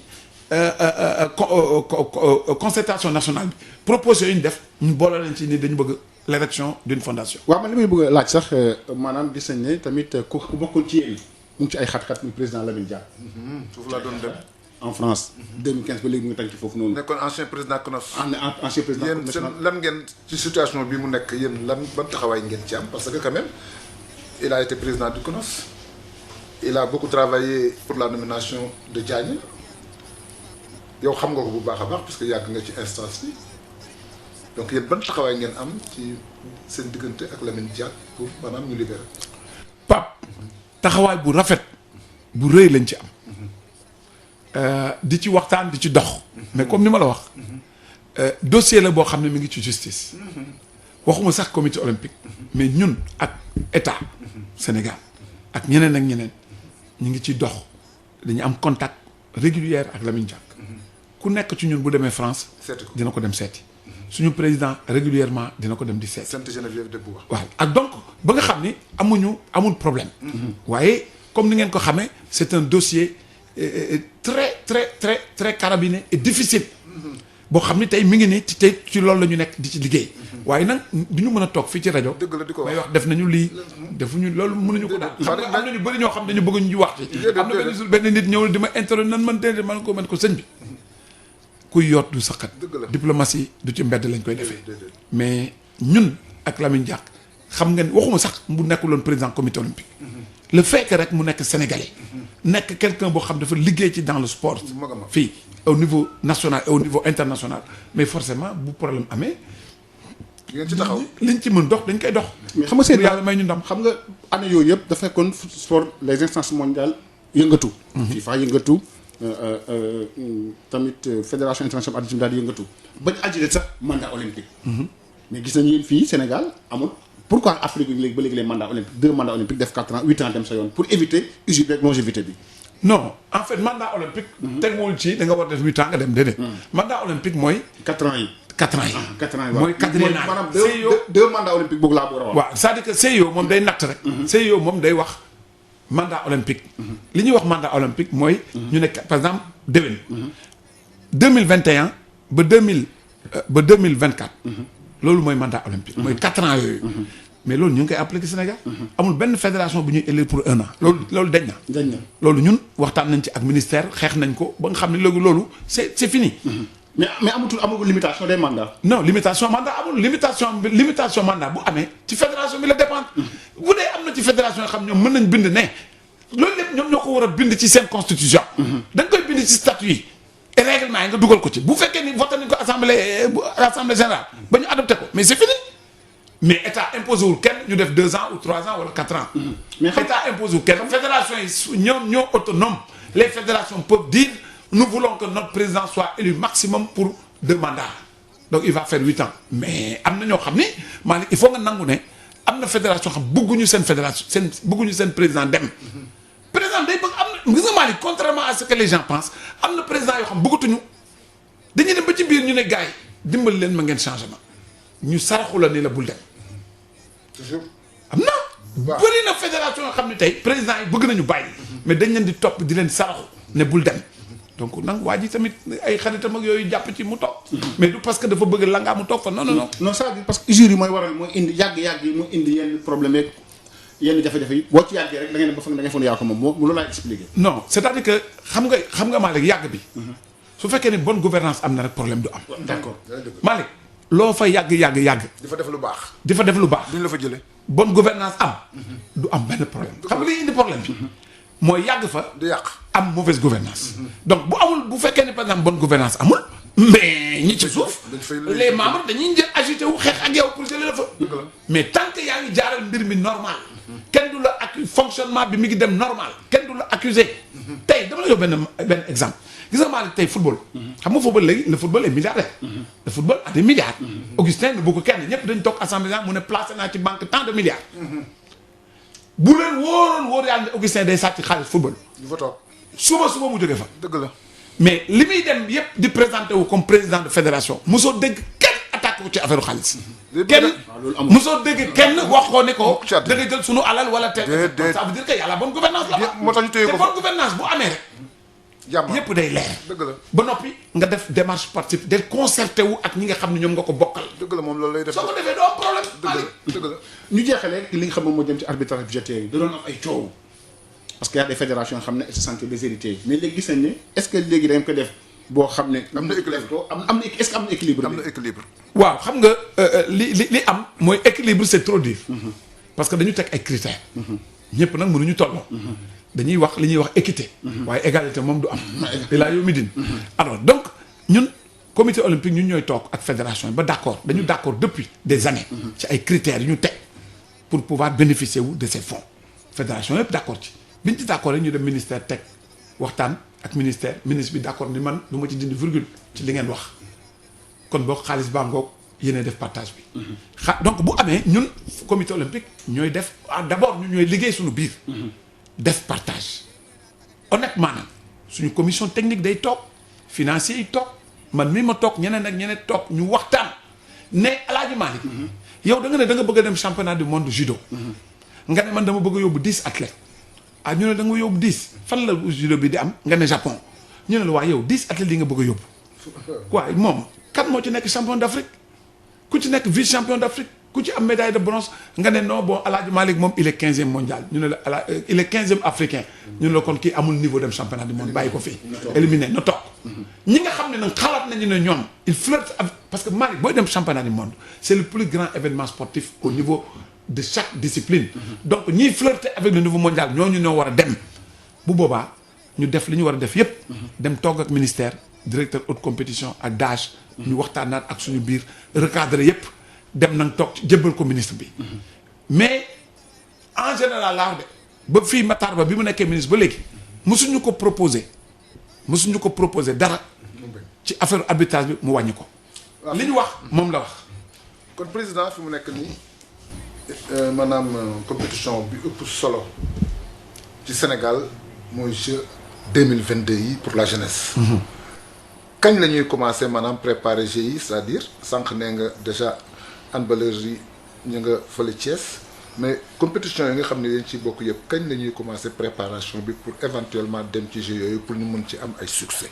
waaw grand pape xam nga am na fédération yoo xam ne ñoom fa dëgg yàlla gàcce ngaalaama ñu ngi préparé wu. ku ci mel ni taekwondo. ñoom depuis plus de 6 mois. ñu ngi préparé wu. ku ci mel ni natation. depuis plus de 6 mois ñu ngi préparé wu. handball ñu ngi préparé wu. am na yeneen fédération yoo xam ne ñoom ñu ngi commencé seen préparation di def ay regroupement avec les athlètes chaque fois que moom boo jëlee par exemple taekwondo nga jël ay natation ñoom dañu dem signer convention avec le recteur de l'université de Saint-Louis ba nga xam ni chaque fois que léegi mu am vacances dañuy jël seen athlètes yi nga xam ne ils ont fait des détections de l'élite nga xam ne ñoo war a dem par exemple taekwondo dafa jël lu mat presque ay 100 et quelques athlètes di wàññi ba ñu nekk léegi 40 ñu stabiliser 40 yooyu la ñuy liggéeyal di leen yóbbu ñuy entraîner di leen entraîner régulièrement donc préparation elle est permanente celui qui pense que dafa war a toog ba 2022 wala 6 mois avant les Jeux olympiques ñu ñëw jox la xaalis pour nga dem doo indi dara. waaw mais loolu yéen ban rôle ngeen ci am. ñi nga non xam ñu ngi ci joué am na ñuy préparé am ñu préparé wu. non pourquoi ñëpp préparé wu ñu ensemble. waaw mais résultat yi am. xam nga ñun dañu wax dara. ñun dañ def réunion bu yàggul je pense que Malick ñëwoon na xaw ma keneen la yónni. bi ñu defee fële teeru bi. yàggul war na mat léegi ay 2 mois. si li ñu def dañu ñëw man mi maa def exposé bi dañu def réunion au stade Amitié ne leen fii ak 2 mois le 12 décembre 2019 chaque fédération war nañu jox son plan de préparation. wax dëgg. sur les 35 sports qu'il doit faire 12 ñoo joxe woon 12 kese ñoo joxoon plan de préparation te pourtant am na ñoo xam ne avant journaliste dañu jaaxle parce que bi ma waxee yenn fédération dañu jaaxle parce que ñoom dem nañu laaj ay président de fédération ñu naan non nous on est dit on n'a rien fait les gens les gars leur disent mais yéen ñii ils vous demandent votre plan de préparation depuis. wax dëgg. fi mu nekk nii am na tey fédération yu bëri yoo xam ne ñun trouvé nañ leen ay bourses ku ci mel ni canoë kayak jot na ñaari conteneur 76 bateaux lañ leen jox mi ngi Ndar ca Prytanée militaire ñi ngi entraîner seen ay athlètes am na ñeneen ñoo xam ne ñi ngi yëngatu ci affaire athlétisme ñun dem nañu ba Allemagne wuti un expert koo xam ne c'est reconnu au niveau mondial pour indi ko fii mu jàppale sunu gars yi ci préparation parce que nag Pape c'est pas n'importe qui prépare un athlète qui va à ce niveau-là. Attention. dëgg la. Attention. tey boo demee nga gis ay INSEP de Paris. athlètes yi fay génnee. INSEP bu dugalee 100 athlètes 60 yi minimum d'ici 2-3 ans dinañ nekk champion du monde amul sax discuter 90% des athlètes français yi am médaille aux Jeux olympiques INSEP de Paris lañ génne. kon préparation boobu du jëfu caaxaan. boo tax ñun ñu ngi renforcer. ñi ngi waxtaan ak ay comité olympique yu bëri ci àddina yoo xam ne dañu jàppale ku ci mel ni États-Unis ku ci mel ni Canada ku ci mel ni Belgique ku ci mel ni Allemagne ku ci mel ni Portugal ku ci mel ni France ak yeneen am nañu ay 17 comité olympique yoo xam ñi gën a am doole ci àddina ñooñu ne ñun dañuy participer ci préparation bi wax la ñu lan ngeen bëgg INSEP de Paris fi mu nekk nii bu ñu neexee athlète sénégalais bu mu neex ñu yóbbu la INSEP de Paris tu es logé nourri blanchi tu payes pas 1 franc pour la préparation ñun loolu la ñu mën. dëgg la waaye le reste nag fédération yi man du ma nekk ci biir fédération di liggéey. ñoom ñooy seen ay techniciens ak seen bopp. ñun wax nañ leen rendre nañu compte. fi mu nekk nii bu dul woon corona bi dañu waroon def benn réunion bu mag boo xam ni commission bi dañ ko dénk Mamadou Ba. léegi toutes les fédérations joxe nañu seen plan de préparation. ñu toog waxtaan recadrer budget bi tout parce que am ñoo xam ne ñuy bind bokkul ak ñi nga xam ne xalaat nañu noonu la ñuy préparer dem nañ ba nga xam ne tey am nañu waxtaan nañu ak CIO pour indi benn koo xam ne xelam dafa match ci nan la ñuy préparer les athlètes de haut niveau pour mu ñëw waxtaan ak suñu directeur technique yi dina toog Sénégal fii dina fi toog presque lu mat ñaari at di waxtaan ak ñoom di leen xelal di wax exactement di suivi athlètes yi ñi nekk ci kaw nan la ñu war def et cetera Pape ñun loolu la ñu mën waaye nag Pape organiser compétition yi nga xam ne mooy tax athlète bi performance suba fédération moo koy def mais boo bëggee tey soo bëggee tey nga ne athlète bi da nga koy yóbbu Jeux olympiques de la jeunesse muy def athlétisme par exemple mu def ñeenti compétition fii ci Sénégal du gagné pour mu mën a gagner il faut mu def c'est comme judo comme tel ay judokaay ñu ngi préparé wu judo depuis plus de 6 mois ils sont en préparation am nañu seen plan de préparation am nañu groupe boo xam ne xam nañu ñiy dem suba ci ñooñu rek lañ mën nekk mënuñu nekk leneen parce que choix bi léegi la pat dëgg la c'est maintenant le choix mais léegi nag infrastructure yi nga xam ne mooy abrité maanaam compétition yi fan ngeen ci toll puisqu'on a parlé de pose de première pierre pour yenn infrastructures yi comme Malick a dit on a parlé de Iba Mar Diop et d'autres infrastructures mais jusqu'à présent dara taxawagu ci est-ce que vous aurez le temps non temps bi moom chaque jour tey balaa may ñëw fii réunion lañ nekkoon dinañu pare insha allah rabbi pare bi waaye non attends xam nga lu tax marché boo xam ne ay milliards la on est obligé ñun topp procédure bi nga xam ne moom la loi bi wax fii mooy appel d'offre yi bien sûr dafay jël temps appel d'offre day jël temps de ndax prescription technique yi yooyu yëpp day jël temps loolu ñun comité olympique amuñu xam-xam wala mën-mënu topp loolu agence française de développement bi nga xam moo ñu jox xaalis def nañu yéen seen xel màccul ci loolu pour nan la ñuy tabaxi stade ak suivi bi man li ma nangu pour ma jox leen xaalis bi dañuy signer kayit ne kii contrôler travaux yi maître d'ouvrage délégué bi soit day nekk AGETIP wala mu nekk AGEROUTE wala mu nekk ADM wala beneen bi dama fàtte tur bi mun a ñeent ñooñu rek laa d'accord ñoom ñooy ŋànk mbir mi di ñu contrôler ñun ñooy fay mais ñoo ñooy contrôler affaire bi d'accord nañ ci léegi ne AGEROUTE la ñu jël parce que AGEROUTE am na xam-xam bi gis nañ li mu def ci Sénégal ak li mu réalisé ak yeneen yoo xam dañ d'accord ci ak ñoom tey ci ñoom stade Iba Mar Diop bu ñu ko defaree AGEROUTE ci budget daf ciy tibb budget entretien routier bi gis nga toutes les routes de la Médina sur un rayon de 2 kilomètres tali yëpp la ñuy defaraat assainissement bi sax dañ koy reprendre parce que Pape doo ñëw dugal milliards yu bëri yooyu ci stade bi mu rafet ñu génn ci biti ne gars yi ñëw mais fii ça c'est un mauvais quartier le quartier là rafetul et cetera donc loolu ñu ngi ci te incha allah rabi du ñu tardé parce que trouvé nañ tous les ñu ngi liggéey ñoom seen rapport yi pare lépp pare nañ appel d'offre yi def nañ ko parce que li ñu bëgguñu jël société bu mënul liggéey stade dëgg la dañu joxe ay critères yu wóor pour nga mën a bokk ci appel d'offre bi da ngay nekk société boo xam ni mës nga defar stade wala mës nga defar piscine wala mës nga defar pour nga mën ci bokk donc dañu d'accord ak état bi ak toutes les agences day nekk appel d'offre restreinte pour que tey ñooñu mën a liggéey 24 heures sur 24 pour mën ñu pareel suñu stade yi muy Iba Mar Diop muy en fait disons tour de mais defe naa société nationale yi nañ ci bokk même bu fekkee joxuñu leen ko ñu nekk en collaboration avec les sociétés engagées non ça dépendra kan nooy gagné mën na nekk société nationale mais après dafa c'est international bu amee koo xam ne mi ngi Sénégal te moom réunir na conditions yi voilà mais bu demee bu gagné ñu xam ne moo gagné bu dee gagnéwul nag ñu xam ne gagnéwul mais tout se passera normalement parce que ñun ñi ñu war a waxtaan ñëpp dem nañ ak ñoom dem nañ ci SAER ARMP waxtaan ak moom ci bureau pendant plus de 2 heures de temps DCMP dem nañ fa waxtaan donc ñëpp ñi nga xam ne